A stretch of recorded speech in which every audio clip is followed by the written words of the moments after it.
reincarnation is there. It's actually a resurrection.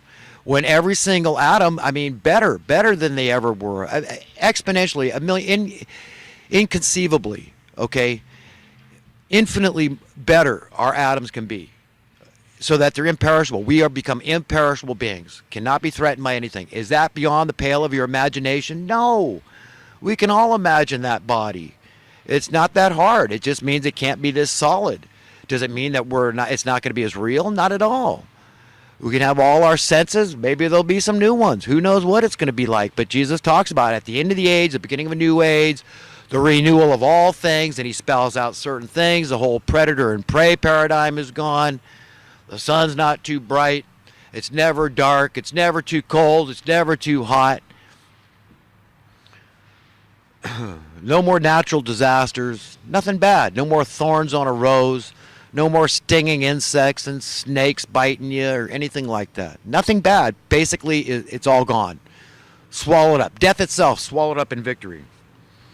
They, quote, have turned our focus to a very narrow, constrictive focal point to focus solely on the numbers and forget about the worth of the numbers.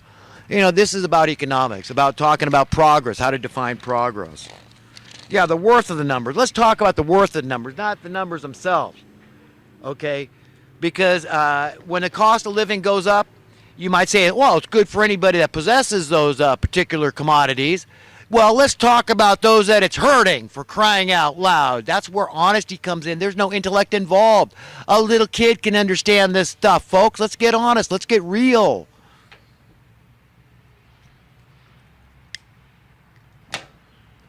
Do what thou wilt. As for me, I would set all the captives free. But if you don't want to, that's your business. So you don't believe in a minimum guaranteed income? And I'm not saying it ought to come out of your pocket. I'm saying it's a temporary thing, like a welfare program, until we don't even need money anymore. Okay? That's what we could have. That's a state we should have now. If anybody has any idea what this country would look like if JFK had gotten his way as an egalitarian, okay, and bringing prosperity to everybody, full prosperity, universal prosperity across the board, or Martin Luther King Jr. had gotten his way and his will for the people, what do you think it would look like in America? You think we'd have the problems we have? No, we wouldn't. People aren't inherently evil. People are inherently good.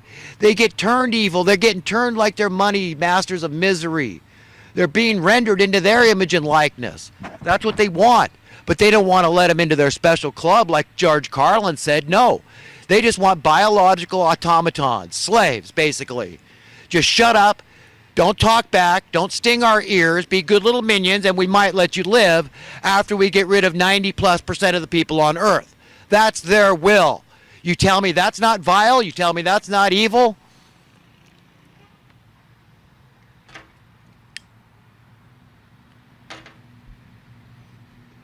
It may sound straightforward to say money is Satan's, the spirit thereof is Satan's ambrosia, the spirit thereof, his ambrosia. The twist is that Satan not only enjoys devouring the souls of men, but is also a cannibal. Right, that's it. You know, that's it. These people eat their own young, okay? They act like they care. They don't give a crap. What did Daddy Bush give to his kids? Nothing. You're a poss, man. You're New World Order cabal. You give us 9/11. I mean, and Clinton, and what are you people? Ugh. Why? Because they made you rich? Chelsea Clinton lives in a $10 million condo? Oh, my parents are so wonderful. Thieving it from the Haitian people? That money that was supposed to go to the Haitian people for earthquake relief went in Chelsea Clinton's pocket via Bill and Hillary, Slick Willie and Hillary Clinton? And we're going to look up to these people? Well, Bill Clinton's popular to this day. Ask the majority of people. They like Bill Clinton. They think he's so great. But if you bring up Glass-Steagall, they think you're trying to be intellectual and talk over their head, and they'll just shut down. They'll put up a wall of defense because they've got their false pride. They want to rationalize, oh, no, well, Bill Clinton, he was a Democrat, and he was liberal, and he was for the people. He's a lying sack of murderous dog crap. That's what he was. I mean, by his fruit, you will know him. I'm not condemning him. I'm just saying. And Bill Clinton, if you sat here, I tell you, that's what I think of it. I'm very passionate about this. That was very wrong what you did to the American people, to the American economy. Please forgive my oft brashness, but I get really tired of dishonest people, perhaps self-deceived or otherwise, hiding behind confusion, ignorance, and straight-up stupidity. Yes, folks, believe it or not, a high cost of simply living is anything but a good thing.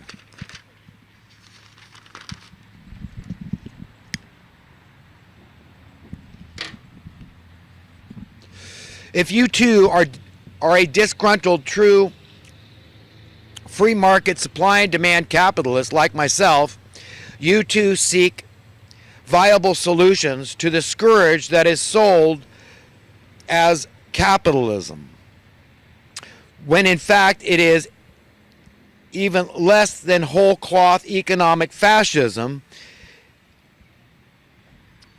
imposed to rape, pillage, and plunder the wealth of nations.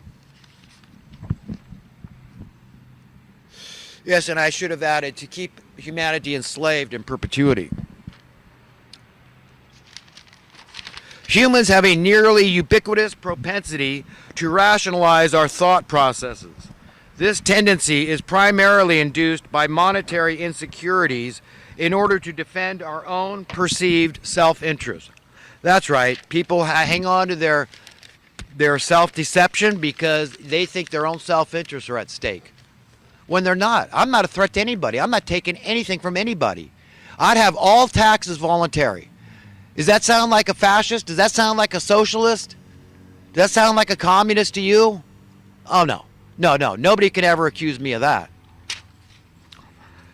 When we have a sense of contrition, of compunction, which we just can't shake, we should know we're on the right track and that God is still working on and with us to become happier, more well-adjusted children.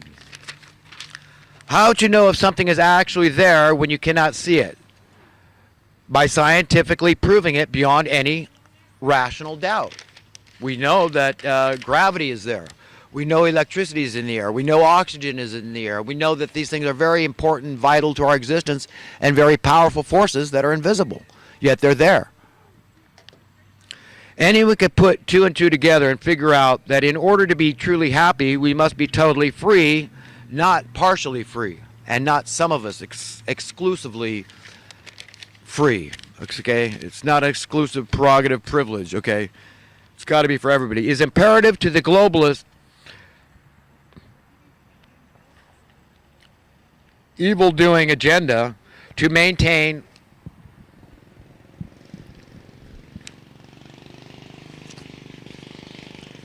a critical mass of spineless, amoral, indifferent citizens continuing to be pro-current establishment trajectory, on a pro-current establishment trajectory of impoverishing the masses and creating wealth imbalance, which is disparity.